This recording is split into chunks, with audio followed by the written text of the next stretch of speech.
सफदराबाद के इलाका गोबिंदगढ़ में सांझ ऑर्गेनाइजेशन के ज़ेरे एहतमाम स्कूल के तुलबा और तालबात के दरमियान सीरतुन नबी के हवाले से नात तकरीर और क्विज के मुकाबला जात मुनक्कद हुए। मेहमान खुसूसी उम्मीदवार बराए सूबाई असेंबली सरदार इनामुल हक डोगर और एहसान इलाही जहीर ने पोजीशन होल्डर तुलबा में इनामात तकसीम। मज़ीद तफसीलात जानते हैं सफदराबाद से चौधरी सब्तैन अली की इस रिपोर्ट में। सफदराबाद के नवाही गांव गोबिंदगढ़ में सांझ ऑर्गेनाइजेशन के ज़ेरे एहतमाम स्कूल्स के तुलबा के दरमियान सीरतुन नबी सल्लल्लाहु अलैहि वसल्लम के मौजू पर तकरीर नात और क्विज मुकाबला जात की तकरीब मुनक्कद हुई।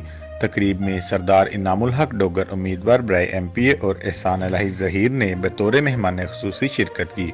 तकरीब से खिताब करते हुए सरदार इनामुल हक डोगर ने सांझ ऑर्गेनाइजेशन के काम को सराहते हुए कहा कि गांव लेवल पर ऐसे प्रोग्राम का इनकाद करना पढ़े लिखे मुआशरे की अलामत है।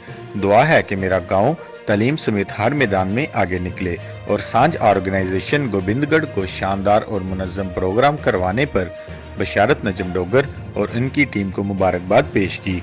तकरीब के आखिर में पोजीशन होल्डर्स तुलबा में इनामात तकसीम किए, जबकि तकरीब में हसन मुजतबा खोकर, वहीद अब्बास, मुस्तकीम, वकार डोगर, सरदार सरफराज नंबरदार, Shahbaz Dogar, Rana Shams, Safdar Dogar, Ziyarat Dogar, Asif Dogar, Mudassar Dogar, Ali Dogar, master Shaukat, master Shahid, master Ejaz, Majid, master Shabbir ने शिरकत की।